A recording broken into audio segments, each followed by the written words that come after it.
Fresh మన తెలుగుడు ఎలా ఉన్నారు అందరూ? End of the day it's only you versus you అనే టాపిక్ మీద మనం మాట్లాడుకుందాం.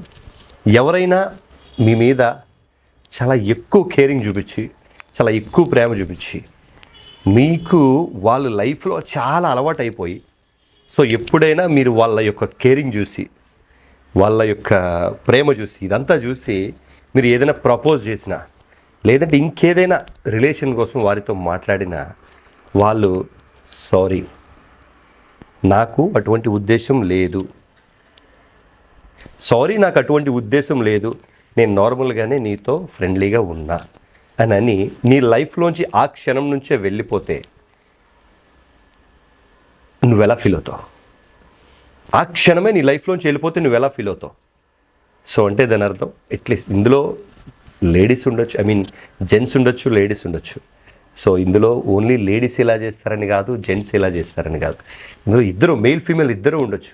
కానీ నీకు ఎంతో అలవాటైన పర్సన్ లైఫ్లో గుడ్ మార్నింగ్ నుంచి గుడ్ నైట్ దాకా ఆల్మోస్ట్ టెక్స్ట్ రూపంలోనో ఏదో రూపంలో నీతో కలిసి ఉండే ఫ్రెండ్ కానీ ఇంకెవరైనా నీతో సడన్గా లైఫ్లో ఉండకుండా వెళ్ళిపోతే, ఉండకపోతే నువ్వెలా ఫీల్ అవుతావు? సో అందుకే లైఫ్లో ఎప్పుడు కూడా నీతో నువ్వు, నీకు నువ్వు, నీ వెంట నువ్వు. అంతే. నీడ కూడా మనకున్న నీడ కూడా మన మీద పడే లైట్ బట్టి, మన మీద పడే సన్లైట్ బట్టి, లేదా మన మీద పడే ఒక లైట్ బట్టి నీడ మనతో ఉండడం లేకపోవడం జరుగుతుంది. సో మనతో ఉన్న నీడ కూడా మనతో డే అంతా ఉండదు. సో అలాంటిది మనుషులు ఎక్కడుంటారు? మనుషులు ఎందుకు ఉంటారు? సో కాబట్టి ఫ్రెండ్స్, ఎప్పుడు కూడా డోంట్ డిపెండ్ ఆన్ అదర్స్. ఎవ్వరి మీద ఎమోషనల్ కనెక్షన్ కానీ ఎవరి మీద ఆధారం పెట్టుకోవద్దు. ఎవరితో ఎమోషనల్ కనెక్షన్ మ్యాక్సిమం ఎమోషనల్గా కనెక్ట్ ఎవరితో ఉండదు. సో ప్రాబ్లం ఏంటంటే, ఫర్ ఎగ్జాంపుల్ నువ్వు ఎమోషనల్గా కనెక్షన్ కానీ ఉంటే నిన్ను నువ్వు ఎప్పటికీ 100% నువ్వు ప్రూవ్ చేసుకోలేవు. 100% నువ్వు ప్రూవ్ చేసుకోలేవు. ఎందుకంటే నీకు ప్రతి విషయంలోనూ నీకు వాళ్ళతో ఉన్న కన్వర్జేషన్ కానీ, ఎంటర్టైన్మెంట్ కానీ, ఇంకా వగేరా కానీ నువ్వు ఏం చేయాలనుకున్నా అది స్టాప్ చేస్తూ ఉంటుంది. ఫర్ ఎగ్జాంపుల్ ఒక బ్యాచ్తో నువ్వు తిరుగుతూ ఉంటావు. సో నీ మైండ్లో ఉంటుంది, ఈరోజు ఈ పని చేయాలి, ఈరోజు కంపల్సరీ ఈ పని పూర్తి చేయాలని నువ్వు దాదాపు 1 month నుంచి నువ్వు ప్లాన్ చేసుకుని ఉంటావు. సడన్గా నీ బ్యాచ్ వస్తారు. సో నిన్ను బయటికి తీసుకెళ్తారు, మిరపకాయ బజ్జీ కట్ చేసి, ఉల్లిపాయ టమాటో వేసి, నిమ్మకాయ పిండి తిందా ఉంటారు. సో నువ్వు చేయవలసిన పని వదిలేసి వాళ్ళతో వెళ్ళి నువ్వు అది ఎంజాయ్ చేస్తూ నీ చేయవలసిన పని అక్కడే ఉంటుంది. జస్ట్ ఎగ్జాంపుల్ మాత్రమే చెప్పా. సో అది నీ గ్రూప్తో ఎక్కువగా నువ్వు ఉండడం వల్ల నీకున్న క్యాలిబర్ కానీ, నీకున్న థాట్స్ కానీ, నీకున్న గోల్ కానీ నువ్వు ఇంకొంచెం ముందుకు తీసుకెళ్ళడానికి అవకాశమే లేదు. చాలామంది చెప్తూ ఉంటారు, స్నేహంతో తిరగాలి, చాలామందితో ఉండాలి, ఎక్కువ మంది ఫ్రెండ్స్ ఉండాలి, ఇవన్నీ చెప్తూ ఉంటారు. కానీ నిజ జీవితంలో నీకు నువ్వు ప్రూవ్ చేసుకోలేకపోతే నీకు ఫైనల్గా ఏ స్నేహితుడు వచ్చి సహాయం చేస్తారు. చెడ్డ స్నేహితులు ఉంటారని నేనంటే, కానీ 100% నీకు 365 days నీకు సహాయం అతను మాత్రం చేయలేడు. తనకంటూ ఒక లైఫ్ ఉంటుంది, తనకు కూడా ఒక లైఫ్ ఉంటుంది, తనకు కూడా ప్రాబ్లమ్స్ ఉంటాయి, తను కూడా సాల్వ్ చేసుకోవాల్సిన అవసరం ఉంటుంది. సో నీకెందుకు వచ్చి హెల్ప్ చేయాలి? 24 hours 365 days నీతోనే ఉండి నీకే ఎందుకు హెల్ప్ చేస్తూ ప్రతి ఒక్కరూ ఉంటాడు. కాబట్టే యూ వర్సెస్ యూ, అంతే. నీకు నువ్వు అంతే. సో కాబట్టి ఇది మైండ్లో పెట్టుకొని యాక్చువల్లీ 25 years 30 years వచ్చినంత వరకు మనకి గడిపిన క్షణాలు కానీ, ఎంజాయ్ చేసిన విషయాలు కానీ చాలా బ్లాస్ట్ ఉంటాయి. This is the life. ఈ లైఫ్లో ఇది చాలు, మనం మ్యాక్సిమం జీవితం గడిపేసాం, మనం చాలా ఆనందంగా ఉన్నాం, ఇంతకంటే జీవితం ఏం కావాలో అనిపిస్తుంది. కానీ వన్స్ నీకు మ్యారేజ్ అయిన తర్వాత నీ మీద కొంతమంది ఆధారపడి ఉన్నప్పుడు నీకు లైఫ్ అంటే ఏంటో అర్థమైపోతుంది. ఫర్ ఎగ్జాంపుల్ నువ్వు లవ్ చేసి మ్యారేజ్ చేసుకుని ఒక బాబునో పాపనో కంటే నీకు సరైన సఫిషియెంట్ ఫైనాన్షియల్ సపోర్ట్ లేకపోతే నువ్వు వాడికి పాలు కూడా కొనలేవు, వాడికి తిండి కూడా పెట్టలేవు. సో అప్పుడు నీకు అనిపిస్తుంది, అరే నేను ఈ 30 years, సో నాకు ఊహ తెలిసిన 25 years నేను వేస్ట్ చేశాను, ఇప్పుడు నా పరిస్థితి ఇలా ఉంది, ఫ్రెండ్స్తో తిరిగాడు, ఇది చేశా అది చేశాను. సో ఇదేదో ఎవరో చెప్పిందో ఏదో కాదు బ్రదర్, నేను కూడా అందులో ఉన్నా, నేను కూడా మారడానికి ట్రై చేస్తున్నా. నాకు నీతులు చెప్పాలనే ఉద్దేశం కాదు, నాకు జరిగినవన్నీ మీతో షేర్ చేసుకోవాలనే ఉద్దేశం అంతే. ఇయర్ ఎండ్లో ఫస్ట్ క్లాస్గా పూర్తిగా నేను చేసిన మిస్టేక్స్ అన్నీ వదిలేసి కొత్త జీవితాన్ని స్టార్ట్ చేయాలి, ఏదైనా అచీవ్ చేసుకోవాలి, ఏదైనా గోల్ పెట్టుకోవాలి, అది సాధించాలి అని మైండ్లోకి ఎక్కించుకుంటున్నాను మీ సపోర్ట్ తీసుకొని. సో నేను కూడా 100% సక్సెస్లో ఉన్నా, నేను కూడా అన్ని ఎంజాయ్ చేస్తున్నా. ఇదంతా కాదు, నేను కూడా మీలాంటి వాడిని. కానీ నాకు అనిపించిందని మీతో ఎందుకు షేర్ చేసుకుంటున్నా అంటే, నాకు జరిగిన నష్టం మీకు కూడా జరగకూడదు అని. సో నేను కూడా ఏదైనా ఒక మాట బయటికి నోటితో చెప్తే అది నాకు ఇక్కడ సేవ్ అవుతుంది, నేను కూడా అది ఫాలో అవుతా. సో అందుకే మీతో నేను షేర్ చేసుకుంటున్నా. సో ఫ్రాంక్గా చెప్పాలంటే మన తల్లిదండ్రులు మన పుట్టుక దగ్గర నుంచి ఉంటారు, కానీ మనం చచ్చేంత వరకు మన తల్లిదండ్రులు మనతో ఉండరు. అట్ ద సేమ్ టైం మనం ప్రేమించిన అమ్మాయి కానీ, భార్య కానీ, మన పిల్లలు కానీ మన జీవితం మధ్యలో వస్తారు. వాళ్ళు చివరి వరకు ఉండొచ్చు, ఉండకపోవచ్చు. సో అంటే మన కన్న తల్లిదండ్రులే మనతో చివరి వరకు ఉండరు. మన జీవితంలో భాగస్వామి మనతో చివరి వరకు ఉండదు. అంటే ఎటు చూసినా ఎలా చూసుకున్నా నీకు నువ్వే. సో కాబట్టి నీకు నువ్వు సంపాదించుకో, నీకు నువ్వు పేరు సంపాదించుకో, నీకు నువ్వు డబ్బు సంపాదించుకో, నీకు నువ్వు బ్యాంక్ బ్యాలెన్స్ సంపాదించుకో. సో అప్పుడు నీకు నువ్వు బ్రతకగలవు, నీ కాళ్ళ మీద నువ్వు బ్రతకగలవు. నేను కూడా చాలాసార్లు చాలామంది మీద ఆధారపడతాను, నా తల్లి మీద ఆధారపడతాను. చాలాసార్లు చాలా విషయాల్లో నా తల్లి మీద ఇప్పటికీ ఆధారపడతాను. నేను ఇప్పటికీ నా తల్లి మీద ఆధారపడతాను. సో అందుకే చెప్తున్నా ఫ్రెండ్స్, మనకి టైం ఉన్నప్పుడే, మనకు అవకాశం ఉన్నప్పుడే మనం ఏదైనా గోల్ సాధిద్దాం. 25 కొత్త సంవత్సరంలో కొడితే బ్లాస్ట్ అంటే చేద్దాం అనుకున్న ప్రతి పని పూర్తి చేద్దాం. దీనికి ముందు కూడా వీడియో చేసి అది కూడా దీనికి కనెక్ట్ అయ్యే ఉంటుంది. ఒంటరిగా ఉన్నప్పుడే మన పర్పస్ మనకి తెలుస్తుంది. గ్రూపులో ఉంటే ఆ లేనిపోని డిస్కషన్స్ తప్ప ఏది ఉండదు. మనం ఒంటరిగా ఉన్నప్పుడే మనకి మనం ప్రూవ్ చేసుకోగలం 100%. ఒంటరోడ్రా, వాడు ఒంటరిగా ఉంటాడరా, ఎవరితో కలవడరా అంటే వాడు ఏదో ఆలోచిస్తున్నాడేమో, వాడు లోకాన్నంతా చెక్ చేస్తున్నాడేమో ఒకసారి. అరే ఏం చేస్తే నా లైఫ్లో నాకు ప్లస్ అవుతుంది, ఏం చేస్తే నేను బాగుపడతాను, ఏం చేస్తే నా లైఫ్లో ముందుకెళ్తాను. నేను ఇప్పుడు వచ్చిన ఇయర్ ఎప్పటి నుంచో నాకు అంటే యంగ్గా ఉన్నప్పుడు ఒక చిన్న క్రేజీ ఆలోచన ఉండేది. నాకు గర్ల్ ఫ్రెండ్ కావాలి, బైక్ ఉండాలి, తనకి ఒక స్కూటీ పెప్ అలాంటి ఫస్ట్లో కొత్తలో వచ్చి నాకు మైండ్లో ఉండేది. నాకు ఒక స్కూటీ పెప్ కానీ, ఏదైనా యాక్టివ్ కానీ, ప్లెజర్ కానీ ఉన్న గర్ల్ ఫ్రెండ్ ఉండాలి నాకు.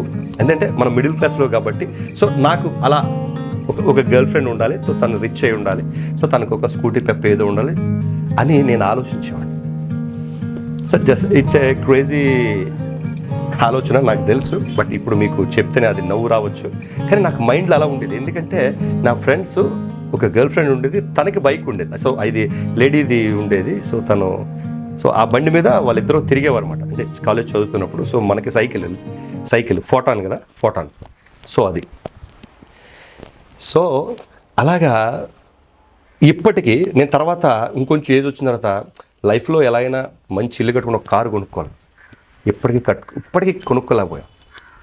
సో అంటే అలానే ఉంటుంది. అంటే ఎప్పుడు ఏది చేయాలో అది చేయకపోతే ఫైనల్గా మనకి సర్టెన్ ఏజ్ వచ్చిన తర్వాత మనం ఏ మిస్టేక్ చేస్తాం అన్నీ మనకు బ్రెయిన్లో తిరుగుతూ ఉంటాయి. అరే ఆ రోజు నేను ఇది చేస్తే బాగుండు కదా, సో అందుకే మనకి పని పూర్తి అవ్వలేదు, అందుకే మనం లైఫ్లో సెటిల్ అవ్వలేదు, అందుకే నేను ఇంకా కారు కొనుక్కోలేకపోతే నా ఫ్రెండ్స్ ఆల్రెడీ కార్లో తిరుగుతున్నారు, కాస్ట్లెస్ కార్లో తిరుగుతున్నారు. సో మనకి అనిపిస్తుంది, సో రేపు చేద్దాం, రేపు మొదలు పెడదాం, రేపు బిజినెస్ పెడదాం, రేపు ఈ పని పూర్తి చేద్దాం అనుకుని ఈ రోజే స్టార్ట్ చేయండి, దాని మీద వర్క్ చేయడం స్టార్ట్ చేయండి. ఈ రోజే స్టార్ట్ చేద్దాం. సో అన్నీ నెక్స్ట్ చేద్దాంలే, రేపు చేద్దాంలే అనుకుని అన్ని టైం అంతా అలా ముందుకే వెళ్ళిపోయింది. సో ఇలా 2024 కూడా అయిపోతుంది, అన్ని రోజులు అన్ని నెలలు అయిపోతున్నాయి, అన్ని సంవత్సరాలు అయిపోతున్నాయి. మనం ఇంకా అక్కడే అదే బైక్, అదే మైలేజ్ బైక్. ఇప్పటికీ మైలేజ్ రాని బైక్ స్టైల్గా కొనుక్కుందామంటే భయం. అది ఎఫర్ట్ చేసే దమ్మున్నా ఎంతో కొంత పెట్టి 1,00,000-2 లక్షలు పెట్టి కొనుక్కుందామన్నా దాన్ని లైఫ్ టైం మనం దానికి పెట్రోల్ వేయించడం, అది 10 కిలోమీటర్స్ 20 కిలోమీటర్స్ వస్తుంది ఏంటంటే భయం, ఎప్పటికీ భయం. సో ఎందుకు భయం? ఎప్పుడు ఏది చేయాలో అది చేయలే. జీవితం కోసం లైఫ్లో సెటిల్ అవ్వడానికి ఏ అవకాశాలు వచ్చినా అన్నీ వదిలేసాం. ఇప్పటికీ బ్రాండెడ్ షర్ట్స్ ఏదైనా కొనుక్కోవాలంటే భయం, అదే బ్రాండెడ్ షర్ట్ కాపీ ఏదైనా దొరికితే కొనుక్కుందామని ఆలోచన. ఎక్కడికైనా ట్యాగ్ చూడకుండా, ప్రైస్ లేకుండా ఒకసారి షర్ట్ చూసి ఆ షర్ట్ చాలా బాగుంది, ప్రైస్ చూడకుండా ఒకసారి మనం కొనుక్కోలేము. నేనైతే కొనుక్కోలేను, మరి మీరు కొనుక్కుంటే చాలా మంచిది. నేనైతే ప్రైస్ ట్యాగ్ చూడకుండా ఇప్పటికీ షర్ట్ కొనుక్కోలేను, ప్రైస్ ట్యాగ్ చూడక ఇప్పటికీ షూ కొనుక్కోలేను. 100 సార్లు చూస్తే ఆ రేట్ అంతా. సో అది ఇంకొన్ని రోజులు పోతే దాని ప్రైస్ తగ్గితే అదే కొనుక్కోవాలని ఆశ ఉంటుంది, నేను వెయిట్ చేస్తాను. ఒక బ్రాండు మింత్రాలో ఒక బ్రాండ్ చూసి సో అది చూస్తే అది 1800 2000 షర్ట్ ఉంటే సో దానికోసం నేను వెయిట్ చేస్తాను, ఎప్పుడు ఆఫర్ పెడతాను అంటే ఇంకా వెయిట్ చేస్తూనే ఉన్నా. ఇంకా చూసిన వెంటనే నచ్చింది టక్ మనం తీసుకోలేకపోతున్నా. ఇప్పటికీ వెయిట్ చేసి ఆడ ఆఫర్ పెట్టినప్పుడే కొనుక్కుంటున్నా. సో ఎందుకంటే ఎప్పుడు ఏది చేయాలి అది చేయలే. సో కాబట్టి ఇప్పటికీ స్ట్రగుల్ చూస్తూనే ఉన్నా. సో మీరు కూడా ఫ్రెండ్స్ ఏదైనా చెయ్యాలి అనిపిస్తే యంగ్ ఏజ్లో మీకు ఎటువంటి బర్డెన్స్ లేనప్పుడే టక్మని అది పని చేసి పడండి, చేయడానికి స్టార్ట్ చేయండి. మీకు మళ్ళీ ఒకవేళ ఫెయిల్ అయినా, ఒకవేళ ఓడిపోయినా, ఆ విషయంలో ఓడిపోయినా ఓటమి నీకు చాలా పాఠాలు నేర్పుతుంది. నీకు పవన్ కళ్యాణ్ గారు చెప్పినట్టు ఓటమి ఎప్పుడు పాఠమే నేర్పుతుంది. అంటే నిన్ను బలంగా తయారు చేస్తుంది, స్ట్రాంగ్గా తయారు చేస్తుంది. కానీ ప్రయత్నించండి. భయపడుతూ ఏదో ఆగిపోదు. నేనైతే ప్రయత్నిస్తూనే ఉన్నా, సెటిల్ అయినంత వరకు ప్రయత్నిస్తూనే ఉంటా. ఏదో విషయంలో యూట్యూబ్ చేస్తా, ఇంకేదైనా చేస్తా. ఏదో ఒక విషయం నాకు కనెక్ట్ అవ్వకుండా పోతుందా. వన్ ఫైన్ డే నేను కూడా కారు కొనుక్కుండా పోతాను. నిజం చెప్పాలంటే అర్థం కాని వయసులో చాలా ఆనందంగా ఉంటుంది. అంటే ఒక 20 ఇయర్స్ వచ్చినంత వరకు లైఫ్ చాలా ఆనందంగా ఉంటుంది. స్కూలు కాలేజ్ అయిపోయిన తర్వాత కొన్ని రోజులు ఖాళీగా ఉంటాం. సో చాలా ఆనందంగా ఉంటుంది. బంధువులతో చాలా హ్యాపీగా, ఫ్రెండ్స్తో చాలా హ్యాపీగా, గర్ల్ ఫ్రెండ్స్తో చాలా హ్యాపీగా, ఫ్రెండ్స్తో చాలా హ్యాపీగా, పేరెంట్స్తో చాలా హ్యాపీగా ఉంటాం. కానీ రాను మనకు అర్థమయ్యే వయసు వస్తుంది. మనం ఏం చేస్తున్నాం, మన ఏ పరిస్థితుల్లో మనకు అర్థమవుతూ ఉంటుంది. సో అప్పుడు బాధేస్తుంది. ముందు రోజుల కోసం ఆ క్షణం మనకు బాధేస్తుంది. అప్పుడు మనకు కంపల్సరీ చాలా బాధేస్తుంది. సో ఎందుకురా మనం టైం వేస్ట్ చేసాం. కానీ ప్రతి ఒక్కరూ చెప్తారు బాగా చదువుకోరా, మంచి పొజిషన్కి వెళ్తాం, బాగా చదువుకోరా, జ్ఞానం ఇస్తుంది, బాగా చదువుకోరా. పేదరికం నీకు జ్ఞానం ఇస్తుంది. పేదరికం నీకు ఒబీడియంట్ నేర్పుతుంది. పేదరికం నువ్వు అందరితో అణిగిమణిగి ఉండడం నేర్పుతుంది. పేదరికం నీకు గెలవడం నేర్పుతుంది. నేను పేదవాడిరా అని ఎప్పుడు బాధపడితే ఎవరికి చెప్పకూడదు. ఎందుకంటే పేదరికమే నీకు అన్నీ నేర్పుతుంది. నీలో కసి రేపుతుంది. అరే నేను ఇది చేయాలి, అరే నా తండ్రి ఇది చేయలేకపోయాడు, అరే నేను ఇది చేయాలి, ఒరే మా అమ్మ ఇది చేయలేకపోయింది, అరే నేను చేయాలి. సో మా అమ్మ పలానా చేద్దాం అనుకుంది, చేయలేకపోయింది. మా అమ్మ బిజినెస్ పెడదాం అనుకుంది, పికిల్ బిజినెస్ నేను పెట్టలేకపోయింది, నేను పెట్టిస్తాను మా అమ్మతో. సో ఆ ఫైర్ ఉండాలి. సో పేదరికం ఎప్పుడు ఏదో ఒకటి నేర్పుతూనే ఉంటుంది. నేను పేదవాడిని ఎప్పుడు ఎవరికి నేను పేదవాడిని తక్కువగా దీనంగా చెప్పొద్దు. సో ఎంతమంది మిడిల్ క్లాస్ వాళ్ళు మంచి పొజిషన్కి వెళ్ళలేదు. ఒక సినీ ఇండస్ట్రీ కోసం మాట్లాడుకుందాం. చిరంజీవి మిడిల్ క్లాస్, సచిన్ టెండూల్కర్ చాలా మిడిల్ క్లాస్, సో ధోని చాలా మిడిల్ క్లాస్. సో వాళ్ళు కళలు చాలా బిగ్గా కన్నారు, దానికోసం చాలా ఎఫర్ట్ పెట్టారు, చాలా స్ట్రగుల్ అయ్యారు. సో ఫైనల్లీ రూల్ చేస్తున్నారు. సో మనకి తెలిసిన జనరేషన్లో మనకు తెలిసి సూపర్ స్టార్స్ అయిన వాళ్ళు విజయ్ దేవరకొండ. సో తను తినడానికి కూడా తిండి కూడా ఉండేది. లైఫ్ ఈజ్ బ్యూటిఫుల్ హ్యాపీ డేస్లోనూ చాలా చిన్న క్యారెక్టర్ చేశాడు. సో తను సూపర్ స్టార్. సో ఎలా అంటే తన కళ చాలా పెద్దది, దానికోసం వెయిట్ చేశాడు, తన కోసం కష్టపడ్డాడు, తను అచీవ్ చేశాడు. న్యాచురల్ స్టార్ నాని రాధే గోపాలం సినిమాలో తన అసిస్టెంట్ డైరెక్టర్గా చేశాడు. నేను అప్పుడే ఇంకా కొంచెం అన్ని లోకజ్ఞానం తెలుస్తున్న టైంలో తను అసిస్టెంట్ డైరెక్టర్గా నాని చాలా 2-3 ఫోటోలు రీసెంట్గా కూడా చూసాను. ఆఫ్ అండ్ షర్ట్ వేసుకునేది చిన్న కుర్రోడ్లా ఉన్నాడు. సో కట్ చేస్తే ఇప్పుడు దసరా సూపర్ డూపర్. సో అంటే వాళ్ళు మిడిల్ క్లాస్ వాళ్ళు కూడా చాలా మంచి పొజిషను. నేను ఒక చిన్న ఫంక్షన్లో నానిగారిని కలిశాను. సో ఆయన బిల్డింగ్ అది చాలా బాగుంటుంది. సో తన మెయింటెనెన్స్ కానీ తన కార్లు కానీ అంతా వేరే లెవెల్. మనం ఎందుకు అవ్వలేకపోతున్నాం అంటే ఇది ఫెయిత్ మీద కూడా రాసి ఉండాలి, నేను కాదనట్లేదు. కానీ మన ప్రయత్నం మాత్రం కంపల్సరీ ఉండాలి. నేను కూడా ప్రయత్నిస్తున్నా. ఏదో ఒకటి చేయాలి, ఏదో ఒకటి అవ్వాలి, టైం అయితే వేస్ట్ చేయకూడదు. సో 24 అవర్స్ అయ్యి నువ్వు రాత్రి పడుకునే ముందు సో ఈరోజు ఏం చేసాంరా, ఈరోజు మన లైఫ్లో బాగుపడడానికి ఏం చేసాం అని అనుకొని పడుకోవడం మొదలుపెట్టాం. మీరు కూడా అదే చేయండి. ఈరోజు మన లైఫ్లో ఏం చేసాం, హ్యాపీగా ఉండడానికి ఒకరోజు ఎంజాయ్ చేద్దాం. కానీ మిగిలిన 6 రోజులు మన లైఫ్లో సెటిల్ అవ్వడం తప్పకుండా ట్రై చేయాలి. ఎందుకంటే మనం కష్టపడినట్టు మన తరువాత తరం మన పిల్లలు కానీ వాళ్ళ పిల్లలు కానీ కష్టపడకూడదు. మనం కష్టపడిన ఎంజాయ్ చేద్దాం, కానీ సెటిల్ అయ్యేయడానికి ట్రై చేద్దాం. కాబట్టి మనకి మనం ఎక్కువ హెల్త్ ఇష్యూస్ ఎవరికి వస్తాయి తెలుసా? ఎక్కువ ఆరోగ్యం కోసం కేర్ తీసుకున్న వాళ్ళకి వస్తాయి. నాకు తెలిసిన విషయం, నాకు మావయ్య వరుస అవుతాడు, ఆయన ఎప్పుడు కూడా చాలా ఆయిల్ తక్కువ ఫుడ్ తినేవాడు. తాగితే అట్లీస్ట్ ఒక పెగ్గు ఒక 2 పెగ్గులు అంతే, ఎక్కువగా తాగి అలా కూడా కాదు. పొద్దున్నే 5 o'clock లేచి జాగింగ్కి వెళ్ళిపోయేవాడు. సో చాలా కార్డియోకి సంబంధించి చాలా ఎక్సర్సైజులు చేసేవాడు. సో అంటే హార్ట్ అటాక్ రాకూడదు, షుగర్ రాకూడదు అని చాలా ఎక్సర్సైజ్, చాలా పర్టికులర్గా దానికోసం చాలా కేర్ తీసుకునేవాడు. సో మిగిలిన వాళ్ళందరూ కూడా శుభ్రంగా కడుపు నిండా తినడం, శుభ్రంగా తాగడం, ఎంజాయ్ చేయడం, వీళ్ళందరూ ఉన్నారు. సో తను అనుకునేవాడు వీళ్ళు ఎప్పుడు ఎంజాయ్ చేస్తున్నారు, వీళ్ళు ఎప్పుడు తాగుతున్నారు, ఎప్పుడు తిరుగుతున్నారు, సో ఎప్పటికప్పుడు ఏదైనా హెల్త్ ప్రాబ్లం వస్తుంది అని అనుకున్నారు. సో లైఫ్ ఎలా ఉంటుందంటే తనకే హార్ట్ అటాక్ వచ్చి చనిపోయాడు. ఆరోగ్యం కోసం జాగ్రత్తలు తీసుకున్న వాడికే జబ్బులు ఎక్కువ వస్తాయి. నార్మల్ పీపుల్, రోడ్డు మీద ఉన్న పీపుల్, అలా అడుక్కున్న వాళ్ళకి, తిరిగే వాళ్ళకి ఏం బీపీలు షుగర్లు ఏముండవు. మనం కేర్ తీసుకుని డైట్ అని అది ఇది అని తీసుకుంటే మనకే ప్రాబ్లమ్స్ అన్నీ. సో కాబట్టి ఫ్రెండ్స్, మనకి ఏ ప్రాబ్లం వచ్చినా తట్టుకునే క్యాపబుల్ మనకు కంపల్సరీ ఉండాలి. అంటే ఫైనాన్షియల్ స్ట్రెంగ్త్ కంపల్సరీ ఉండాలి. సో ఫైనాన్షియల్గా మనం సెటిల్ అవ్వాలంటే ముందు మనం దానికోసం ఏం హార్డ్ వర్క్ చేయాలి. సో దానికోసం ఏం చేయాలి, ఇప్పుడు ఏ మార్గాల్లో డబ్బులు సంపాదించవచ్చు. నిజాయితీగా ఏ మార్గమైనా మంచిదే.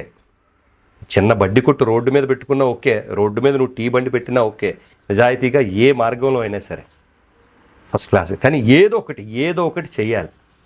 మనం అనుకొని చేద్దాం, నువ్వు 1 సంవత్సరం అయిపోయి చేద్దాం, 2వ సంవత్సరం చేద్దాం, 3వ సంవత్సరం అయిపోయింది, తర్వాత నువ్వు చేద్దామని నువ్వు చేయలేవు, నీ ఒంట్లో బలం పోద్ది. సో కాబట్టి నీకు నువ్వు డిసైడ్ అవ్వు, నీతో నువ్వు, నీ నిర్ణయం నీది. మళ్ళీ చెప్తున్నా, end of the day it's you versus you, that's it. నా టాపిక్ కనుక మీకు నచ్చితే కామెంట్ చేయండి, లైక్ చేయండి, షేర్ చేయండి. ప్రశ్యూ మన తెలుగుడు. జై హింద్.